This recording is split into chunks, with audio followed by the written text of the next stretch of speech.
حضرت محمد صلی اللہ علیہ وآلہ وسلم نے ارشاد فرمایا کہ بوڑھوں کے رمضان المبارک میں کیے جانے والے 3 اعمال ایسے ہیں جو اللہ تبارک و تعالیٰ کو بے حد پسند ہیں، کہ جن سے اللہ تبارک و تعالیٰ اس بوڑھے سے راضی اور خوش ہو جاتا ہے اور ان کا خاتمہ بالخیر فرماتا ہے۔ بسم اللہ الرحمن الرحیم۔ ناظرین، انسانی زندگی کے 3 حصے ہیں: بچپن، جوانی اور بڑھاپا۔ عموماً انسان کا بچپن کھیل کود میں گزر جاتا ہے۔ جوانی میں وہ کہتا ہے کہ مجھے کچھ بننا ہے، کچھ کرنا ہے، جبکہ بڑھاپے میں انسان مختلف بیماریوں اور جسم کی کمزوری کی وجہ سے بے بس اور نڈھال ہو جاتا ہے، اور ایسے موقع پر اسے پیار و محبت، آرام و سکون اور دیکھ بھال کی اشد ضرورت ہوتی ہے۔ دین اسلام نے جہاں نماز، روزہ، زکوٰۃ، حج اور دیگر معاملات میں ہماری شرعی رہنمائی فرمائی ہے، وہیں بوڑھوں کے مقام و مرتبے اور ان کے ساتھ کس طرح سلوک کرنا ہے، اس کی بھی رہنمائی فرمائی ہے۔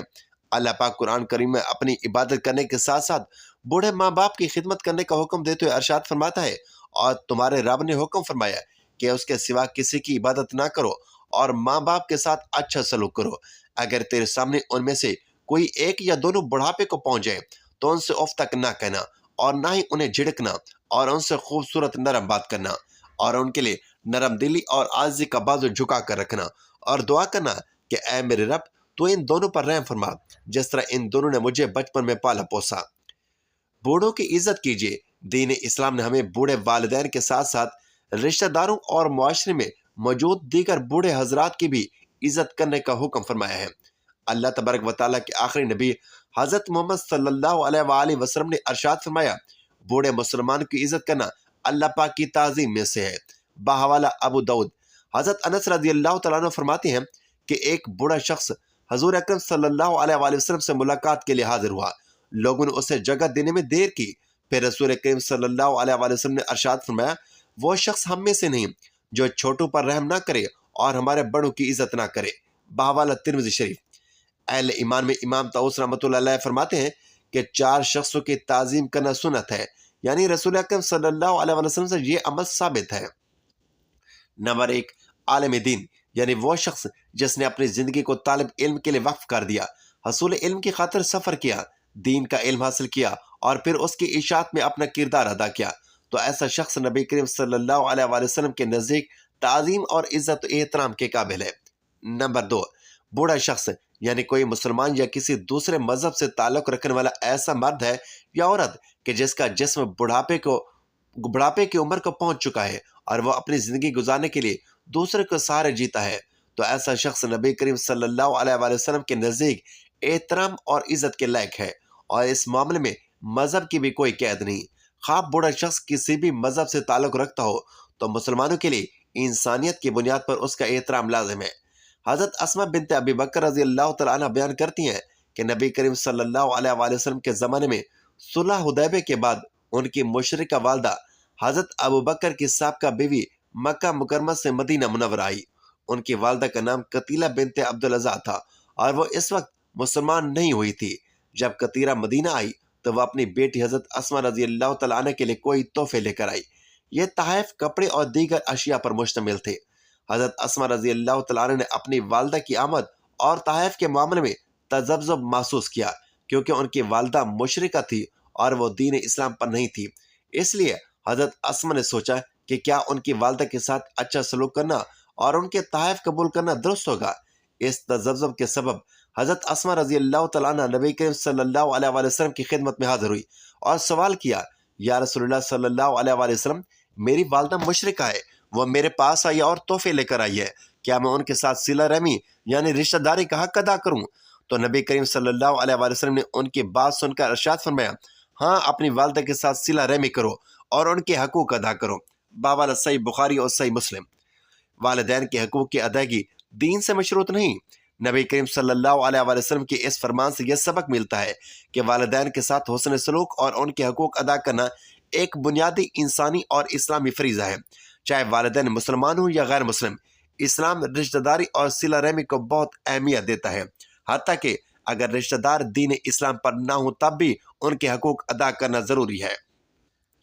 تیسرا شخص جس کا احترام کرنے کے لیے نبی کریم صلی اللہ علیہ وسلم نے حکم دیا ہے وہ حاکم وقت ہے، جبکہ چوتھا شخص انسان کا باپ ہے۔ بوڑھوں کو ترجیح دیجیے۔ امام غزالی رحمۃ اللہ علیہ فرماتے ہیں کہ بوڑھوں کی عزت کا کمال درجہ یہ ہے کہ ان کی موجودگی میں ان کی اجازت کے بغیر نہ بولا جائے۔ حضرت جابر ابن عبداللہ رضی اللہ تعالیٰ عنہ فرماتے ہیں کہ کسی قبیلے کا ایک وفد بارگاہ رسالت میں حاضر ہوا اور ان میں سے ایک نوجوان گفتگو کے لیے کھڑا ہوا تو پیارے آقا صلی اللہ علیہ وآلہ وسلم نے ارشاد فرمایا، یعنی تم ٹھہرو، تمہارا بڑا کہاں ہے، وہ بات کرے، باوالا شیب الایمان، بوڑھوں کی عزت کر کے اپنی عمر میں اضافہ کیجیے۔ رسول کریم صلی اللہ علیہ وآلہ وسلم فرماتے ہیں، جو نوجوان کسی بوڑھے شخص کی اس عمر کی وجہ سے عزت کرتا ہے تو اللہ پاک اس کے بڑھاپے کے وقت ایسے شخص کی عمر بڑھا دے گا جو بڑوں کی عزت کرے گا۔ باوالا ترمذی شریف۔ امام غزالی رحمۃ اللہ علیہ یہ حدیث پاک نقل کرنے کے بعد فرماتے ہیں کہ اس حدیث پاک میں لمبی عمر کی بشارت ہے اور اس سے معلوم ہوتا ہے کہ بوڑھوں کی عزت کرنے سے عمر میں اضافہ ہوتا ہے۔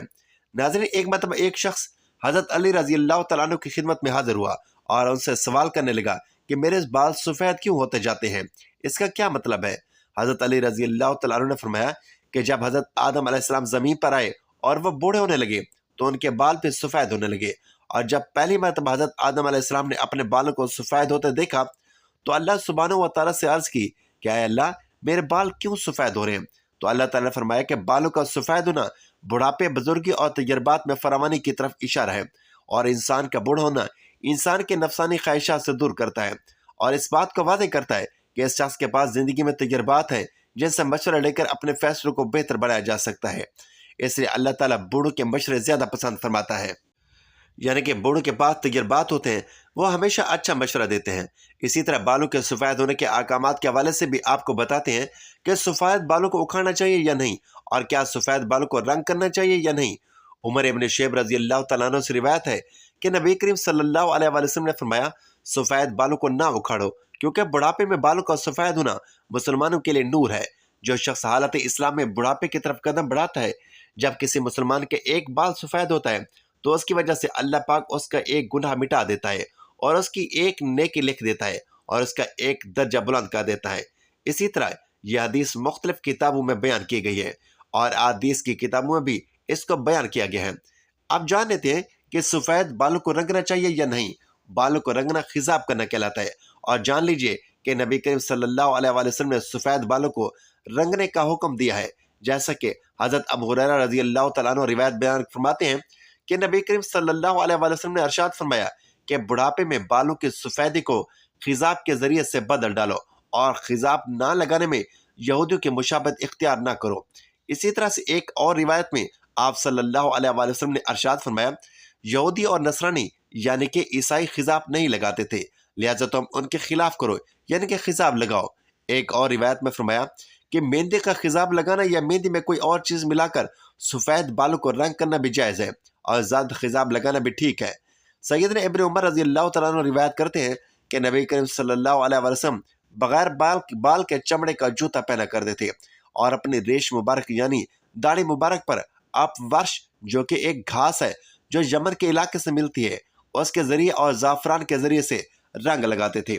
مہندی لگانا جائز کہا جاتا ہے، لیکن کچھ علماء کے نزدیک کہا جاتا ہے کہ رنگ لگانا جائز نہیں ہے، یعنی کہ مہندی لگانا تو جائز ہے، لیکن آج کے دور میں جو مختلف قسم کے پروڈکٹ سامنے آ چکی ہیں اور کیمیکلز وغیرہ جن سے رنگ لگایا جاتا ہے تو آپ کی جلد پر بھی لگ جاتا ہے، اور اگر اس کو وہاں سے جلدی نہ اتارا جائے تو آپ کی جلد بھی وہاں سے کالی دکھائی دیتی ہے۔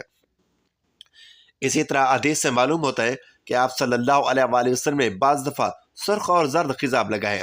اسی طرح بعض حدیث میں نبی کریم صلی اللہ علیہ وآلہ وسلم کا بالوں کو رنگنے کا بھی ذکر ہے، جبکہ سفید بالوں میں سیاہ رنگ کا خضاب لگانے کے حوالے سے بھی آپ کو بتاتے ہیں کہ حضرت جابر رضی اللہ تعالیٰ عنہ سے روایت ہے کہ فتح مکہ کے دن سیدنا ابو بکر صدیق رضی اللہ تعالیٰ عنہ کے والد ابو قحافہ کو لایا گیا، ان کے سر اور داڑھی کے بال بالکل سفید تھے۔ نبی کریم صلی اللہ علیہ وسلم نے فرمایا کہ اس کا رنگ بدلو اور کالے رنگ سے بچو۔ اس طرح ایک اور حدیث ہے کہ سیدنا عبداللہ ابن عباس رضی اللہ تعالیٰ عنہ سے روایت ہے کہ حضور صلی اللہ علیہ وآلہ وسلم نے ارشاد فرمایا کہ ایسی قومیں وقت آخر میں آئیں گی جو کبوتر کے پپوتوں کی طرح کالے رنگ کا خضاب کریں گی، اور وہ جنت کی خوشبو تک نہ پائیں گی۔ اس سے یہ واضح ہوتا ہے کہ کالا رنگ نہیں کرنا چاہیے، جبکہ مختلف رنگ کی مہندی وغیرہ لگائی جا سکتی ہیں۔ پیارے دوستو، ہمیں بھی چاہیے کہ ہم اسلام کی تعلیمات پر عمل کرتے ہوئے بوڑھوں کی عزت و احترام کریں۔ اگر ہم گھر میں یا کہیں اور بیٹھیں اور وہاں بوڑھے والدین، دادی دادا یا کوئی رشتہ دار یا اجنبی شخص آ جائے تو اس کی عزت کرتے ہوئے ہمیں کھڑے ہو جانا چاہیے، ان کو سلام کریں اور ان سے بیٹھنے کا کہیں۔ جو ہی ہم کہیں جا رہے ہوں اور راستے میں کوئی بوڑھا شخص ملے تو اسے عزت دیتے ہوئے سلام کریں۔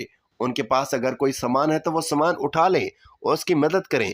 اسی طرح جب ہم کسی ٹرین، بس یا گاڑی میں سفر کر رہے ہوں اور کوئی بوڑھا آ جائے اور بیٹھنے کی جگہ نہ ہو تو اس کو اپنی جگہ پر بٹھا کر عزت دیں اور اس کی دعائیں لیں۔ حضرت مفتی احمد یار خان نعیمی رحمۃ اللہ علیہ فرماتے ہیں کہ اللہ پاک کی بارگاہ میں بوڑھے شخص کی دعا زیادہ قبول ہوتی ہے۔ اللہ کریم سفید داڑھی بالوں والے بندے کے پھیلے ہاتھ خالی نہیں پھیرتا۔ اللہ پاک ہمیں اسلام کی روشن تعلیمات پر عمل کرتے ہوئے بوڑھے حضرات کی عزت، ادب اور احترام کرنے کی توفیق عطا فرمائے۔ ناظرین، اسلام میں موت کے وقت کلمہ طیبہ لا الہ الا اللہ کے جاری ہونے کو بہترین عمل کی علامت سمجھا جاتا ہے۔ اس حوالے سے نبی کریم صلی اللہ علیہ وآلہ وسلم کی احادیث اور اسلامی کتب میں مختلف روایات موجود ہیں، اور فرمایا جاتا ہے کہ نبی کریم صلی اللہ علیہ وآلہ وسلم نے فرمایا کہ بوڑھوں کے چند اعمال ایسے ہیں کہ جن کی زندگی سے اللہ ان سے راضی اور خوش ہو جاتا ہے اور ان کو مرتے وقت کلمہ نصیب کرتا ہے۔ ان خوش نصیب بوڑھوں میں سب سے پہلے نمبر پر وہ لوگ ہیں جو اپنی زندگی میں ایمان پر استقامت رکھتے ہیں۔ ایسے بوڑھے افراد جو اپنی زندگی میں ایمان رکھتے ہیں، رمضان المبارک میں عبادت کرتے ہیں اور اللہ کے ساتھ اپنے تعلق کو مضبوط رکھتے ہیں، ان کی زبان پر کلمہ طیبہ جاری ہونے کی قوی امید کی جاتی ہے۔ رسول اللہ صلی اللہ علیہ وآلہ وسلم نے ارشاد فرمایا، جو شخص لا الہ الا اللہ کہتے ہوئے دنیا سے رخصت ہوا وہ جنت میں داخل ہوگا۔ باوالا صحیح مسلم۔ ایمان کی استقامت اور اللہ کے ذکر پر موت کے وقت جنت کی خوشخبری ملتی ہے۔ بوڑھے افراد جو طویل عمر گزارنے کے باوجود اپنے ایمان پر قائم رہتے ہیں، ان کے لیے یہ سعادت ممکن ہے۔ نمبر 2، والدین کی خدمت کرنے والے۔ بوڑھے والدین کی خدمت کرنے والے افراد کے بارے میں احادیث میں بہت فضیلت بیان کی گئی ہے، اور ایسے بوڑھے افراد جو اپنی اولاد کو نیکی اور خیر کی طرف رہنمائی کرتے رہے ہوں، ان کی زبان میں کلمہ جاری ہونے کی قوی امید ہوتی ہے۔ رسول اللہ صلی اللہ علیہ وآلہ وسلم نے فرمایا، اس شخص کی ناک خاک آلود ہو جس نے رمضان المبارک میں اپنے والدین میں سے ایک یا دونوں کو بڑھاپے میں پایا اور ان کی خدمت کر کے جنت حاصل نہ کر سکا۔ باوالا صحیح مسلم۔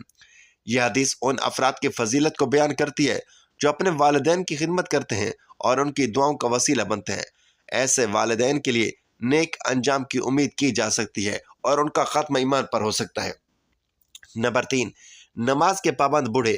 ایسے بوڑھے افراد جو اپنی پوری زندگی میں نماز کے پابند رہے ہوں، نماز پابندی سے پڑھتے ہوں، ان کے لیے موت کے وقت کلمہ جاری ہونے کی خوشخبری دی گئی ہے۔ رسول اللہ صلی اللہ علیہ وسلم نے فرمایا، نماز دین کا ستون ہے، جو اس کو قائم رکھے گا وہ دین کو قائم رکھے گا۔ باوالا مسند احمد۔ نماز کی پابندی کرنے والے بوڑھے افراد کی دل اللہ کی یاد سے معمور ہوتے ہیں اور موت کے وقت اللہ کا ذکر ان کی زبان پر جاری رہتا ہے۔ نمبر 4، حقوق العباد کا خیال کرنے والے بوڑھے افراد جنہوں نے اپنی زندگی میں رمضان المبارک کی قدر کی اور اس میں دوسروں کے حقوق ادا کیے، ان کے لیے بھی نیک انجام کی بشارت ہے۔ رسول اللہ صلی اللہ علیہ وسلم نے فرمایا، مسلمان وہ ہے جس کے ہاتھ اور زبان سے دوسرے مسلمان محفوظ رہے۔ باوالا صحیح بخاری۔ حقوق العباد کا خیال رکھنے والے بوڑھے افراد کو اللہ کی رحمت نصیب ہوتی ہے، ان کا خاتمہ ایمان پر ہوتا ہے اور ان کو موت کے وقت کلمہ پڑھنا نصیب ہوتا ہے۔ نمبر 5 پر قرآن کے حافظ اور قاری ہیں۔ بوڑھے افراد جو قرآن کے حافظ یا اس کے قاری ہیں اور انہوں نے اپنی زندگی کا بیشتر حصہ پڑھنے اور پڑھانے میں گزارا، ان کے لیے بھی نیک انجام کی بشارت ہے اور ان کو اللہ تعالیٰ مرتے وقت کلمہ نصیب کرتا ہے۔ رسول اکرم صلی اللہ علیہ وآلہ وسلم نے فرمایا، قیامت کے دن قرآن اپنے قاری کے لیے شفاعت کرے گا۔ باوالا صحیح مسلم۔ قرآن کے ساتھ تعلق رکھنے والے بوڑھے افراد کی زبان پر اکثر قرآن کے الفاظ اور کلمہ جاری رہتا ہے، جو ان کی موت کے وقت میں بھی جاری رہتا ہے۔ زبان کو ذکر الہی سے تر رکھنے والے ایسے بوڑھے افراد جو اپنی زبان کو ہمیشہ اللہ کے ذکر سے تر رکھتے ہیں، ان کے لیے موت کے وقت میں یہی ذکر جاری رہتا ہے۔ رسول اللہ صلی اللہ علیہ وآلہ وسلم نے فرمایا، اللہ کا ذکر کرتے رہو جہاں تک کہ لوگ تمہیں پاگل سمجھنے لگیں۔ باوالا مسند احمد۔ اللہ کے ذکر میں مشغول رہنے والے بوڑھے افراد کے لیے یہ عظیم سعادت ممکن ہے۔ ناظرین، رمضان المبارک بابرکت مہینہ ہے جس میں اللہ تعالیٰ کی رحمت، مغفرت اور جنت سے نجات کے دروازے کھول دیے جاتے ہیں۔ اس مہینے میں بخشش حاصل کرنے کے لیے درج ذیل 3 اعمال انتہائی اہم ہیں۔ نمبر 1، توبہ و استغفار۔ رمضان میں سچے دل سے اپنے گناہوں کی معافی مانگنا اور اللہ سے توبہ کرنا بہترین عمل ہے۔ نبی کریم صلی اللہ علیہ وآلہ وسلم نے فرمایا، جو شخص رمضان میں ایمان کے ساتھ اور ثواب کی نیت سے قیام کرتا ہے، اس کے پچھلے گناہ معاف کر دیے جاتے ہیں۔ باوالا صحیح بخاری و مسلم۔ لہٰذا اس مبارک مہینے میں استغفار کی کثرت کریں، خاص طور پر یہ دعا پڑھیں، استغفر اللہ الذی لا الہ الا هو الحی القیوم واتوب الیہ۔